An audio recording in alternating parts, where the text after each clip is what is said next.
I'm still sick, so I'm gonna record again. And earlier today, I felt a little nervous. And so this is what I wrote down. When you're nervous, instead of the first thing you do to say, I'm nervous. Oh my God, I'm so nervous. I'm nervous. And then to run away from it, either through trying to numb it, taking something, smoking something, watching something, or distraction, one of those things. If you do that, or another thing, if you stay with the feeling, you don't distract it and you don't numb yourself from it, but you stay with it. And while you're with that feeling, you're continuously saying, like, you're not even trying to do nothing else because of the fact you can't stop thinking, I'm nervous. I'm nervous. I feel nervous. I can't even do nothing. I'm so nervous. How about, let's say this nervousness arises, and when the immediate thought of I'm nervous comes into your head, recognize that this is an automatic response. You are able to say, wait. You hear this automatic response, it's like boom. You don't even need to think about saying it, just came into your head. So you can consciously, willfully say back to this automatic response, how can the entirety of my being and my definition be consumed by this title so suddenly? This is everything that I am, is this nervousness. I'm gonna say breathe, but don't breathe to make the feeling go away per se, but to start to steer your mind somewhere else momentarily. To breathe, to recenter your thoughts. You can take your thoughts, the noise in your head, and the awareness in your mind that might be controlled by these thoughts, into your lungs, into your nose, into your mouth, and your lips. And this is something more quiet. This breathing that you're focusing on is more quiet than the thoughts that just came up when you said you were nervous. However long it may take to release the idea that your entire being is consumed by this title of nervousness, you will soon be brought into a new seat. A seat where now I'll tell you to shift the language of I am to something more secure and plainly true. There is a sensation in this body that is mine, but as the owner of this body, I know that I am safe, and I also know that I am only here in these current surroundings right now. I can only be here. I can't be where I'm worrying about, or I understand sometimes that anxiety comes around and you may not be aware of the reason why, you know?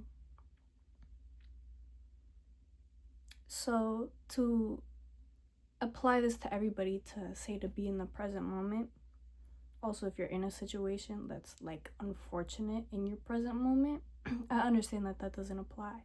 But what applies to this, again, is what I mentioned, is that you know who you are, and you're secure in the fact that you're trusting that what's supposed to happen is gonna happen, and that you're safe.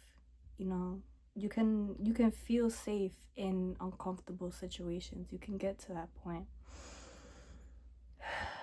Going forward, this is you speaking. There is a sensation in this body that is mine, but as the owner of this body, I am secure. You can look with your eyeballs to the parts of your body that have this certain sensation that has arisen, the speech that I'm nervous. What does nervousness feel like? Usually in your hands, your feet, your stomach, maybe your chest. Use your eyeballs to look at it, and also your mind's eye to envision the internal processes of your body, to imagine your nerves and your blood and your organs and your bones, and really assess, what is this that I'm calling nervousness in my body? What is this body doing that I'm calling nervousness? Because you can get into an objective standpoint after you separate your mind and the language in your head from identifying so strongly with these bodily sensations, or from the combination of bodily sensations as well as thought patterns. When you can step back from those two things, you can look at it and be like, what is this objectively that I'm experiencing?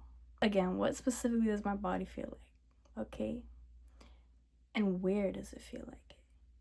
I'm so secure in knowing what is true and that I have control over the fact that the thoughts in my head and the location of the awareness of my mind that I previously thought controlled me really are just automatic responses. Remember this, okay? Just because the automatic thing that comes into the way you react to bodily emotions, sensations, and thoughts, if they're automatic, maybe this means that you've reacted this way your entire life.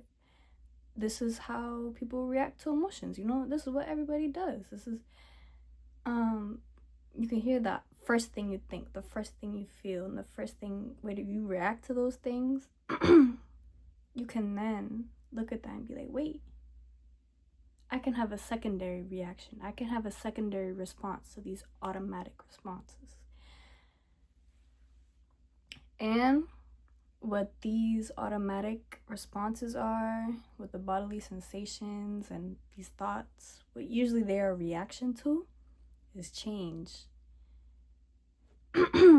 I can look at the part of my body that is enduring what I label as nervousness and know that it does not control me.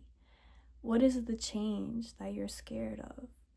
Are you actually scared of it?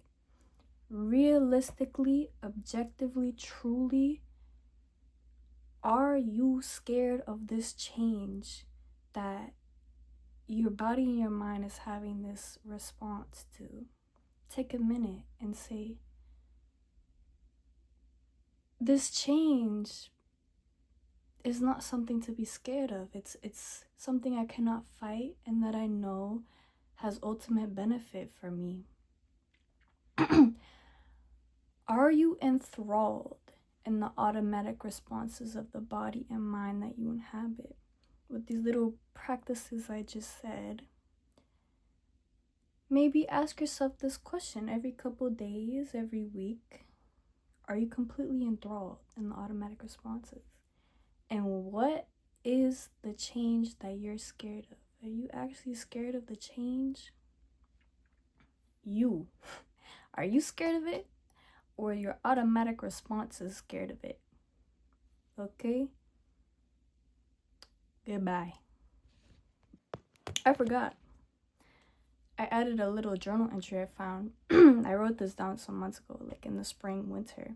That kind of relates to this. I thought it was relevant. It says, I see the lessons being taught through these changes that I don't agree with. Although one thing I'm really recognizing is the coming and going of emotions that may seem so strong, yet they are simply relative to situations that they themselves come and go fairly rapidly. That was my little excerpt that I added to the end of this from my old journal entry, okay? Now, actually, bye-bye.